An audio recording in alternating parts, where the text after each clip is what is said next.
Start off. Yep, I got you. Yep, it wasn't pretty. It wasn't inspiring. Really, it was.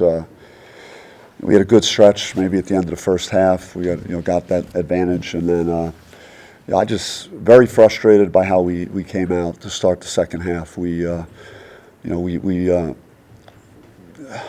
I described it like it was an AAU game, how we approached it, or a game that had no meaning to it. There was no, especially in the first game, you would imagine there's just a lot of juice. The guys are really amped up to play, and the last thing you would think you have to worry about is being motivated. So, myself and my staff got to do a better job to get them ready to play second half, and it was just flat. We let them hang around. It's rare that you see a team, shoot 25% from the field for the game and have a chance to win in the last 4 minutes. Almost never happens that way. But we had other problems too. For as good as I thought we guarded with energy at times, we didn't rebound. If that team got 16 offensive rebounds, some of our other opponents, as we start hitting the harder part of our schedule, they're going to get like 1 million offensive rebounds in a game. If that's our effort and our desire to rebound. So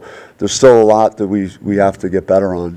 We can't be a Jekyll and Hyde team either. The first half we shot well from the field and made threes, and we turned it over 10 times, which again, if we turn it over 14 times because they're not really getting after you like some other teams will, then that number would be doubled. And if we're playing a team that is super aggressive on defense, so just a lot of issues both sides, and hard to really find any positives. By the time I'm done with this statement, you may not even have to ask me any questions. But I guess Sean Phillips, his minutes were good. I thought outside of when he first got in the game, but and then B.J. Freeman, I think approached coming off the bench and handled that the right ways. He hasn't come off the bench very much in his career, so I think those two guys. If I had to point out any positives, it was maybe their play. Aside from lack of energy, decision-making, shot selection, were those also issues? I mean, we were doing bizarre stuff out there on offense, just throwing the ball around or under out of bounds. We couldn't even get the ball in bounds. I mean, there was a play where we almost got a 3-point play after it got deflected, and ball was bouncing around, and no one really knew, both teams. I mean, it's just like chaos at times. So, we have a lot to improve on, a lot to get better on. I haven't said a bad thing about JQ, so I don't know if the fouls messed him up mentally early in the game, but he was kind of out of it today. I didn't know if I'd ever watch a game where he got 1 rebound in the game for the minutes he played. So I think there's got to be ownership through everybody, right down the line, starting with me, and because we're playing 2 teams the next 2 games. I think have a chance to look like NCAA tournament caliber teams. So we got to fix this thing quick. You said that Duke was a wake-up call. Did you feel like guys didn't fully grasp that based on what you saw tonight? I mean, I felt like I'm not getting through to them, and that's just what I said to them after. It's just whatever we did this week, it didn't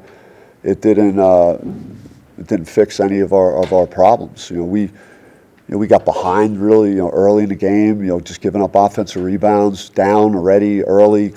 Now we're chasing most of the half. We had a hard time scoring again. I mean, this is go right down the line, which is a lot of issues that we currently have. What was your initial reaction to Sanal's minutes? I think we all got to get more physical. We all got to do better. So our perimeter guys were getting posted up, let's fight them for position. Let's work around them. Let's not allow them to throw the ball and post our guards up. So Joe Son was involved in all of that. He hit some shots and he showed a glimpse of kind of what he could do as far as shot making. At least, without his point production, I don't think we would have won the game. So for a freshman, I thought he did fine. How atypical is what fans or people have seen watching the arenas or in TV versus what you're seeing on a day-to-day basis in practice? I'm just seeing more efficiency. I'm just seeing unless we're both units aren't any good at guarding someone, and it just appears that we look better on offense because both teams aren't good on defense. But yeah, like what we're doing on offense right now, I didn't see that in our practices. You know, we can't afford to have Bashir and Jaden Quinence. And again, this is nothing against Idaho State. They worked hard, they scrapped. I give them credit, but those two players should never be 0 for 13 in a game, like against the athleticism that team had on the front court. It's just mystifying that something like that could even happen. So I don't know if it's the quality of their shots or what we got to do, but we'll review the film and see what adjustments we need to make.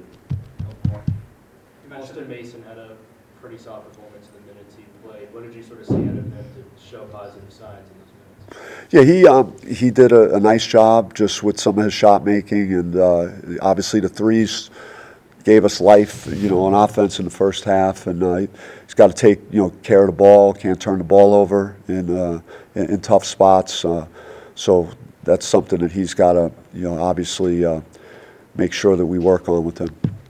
Do you have any players that you're kind of looking towards to be leaders on the floor that maybe need to do an improved job of kind of settling guys down when things are getting out of whack? I'd rather see more like, hey, you know, what the hell are we doing?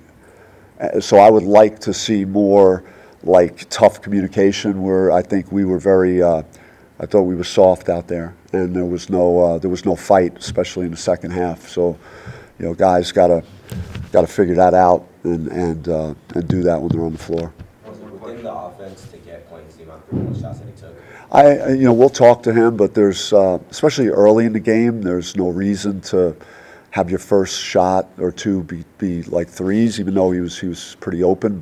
And he can make them. You know, I think when the body of work shakes out, he'll shoot a good enough percentage that you'll probably say, yeah, like I could see why Hurley lets him take a couple of threes a game.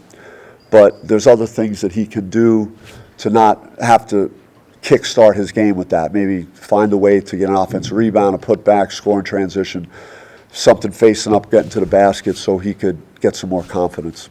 Last one, Jake. Right. Coach, you touched on James' performance. When he has 6 blocks like that in the game, what can I do for his confidence when the shots aren't hitting on the other side?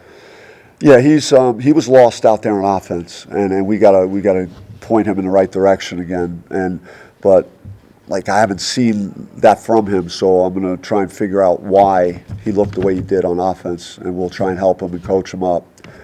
But yeah, he had an impact not only on the blocks, but then the challenging on those contests. Just with his wingspan, his ability to get off his feet, he was altering jump shots, even if he wasn't blocking them. So that was a positive for him tonight.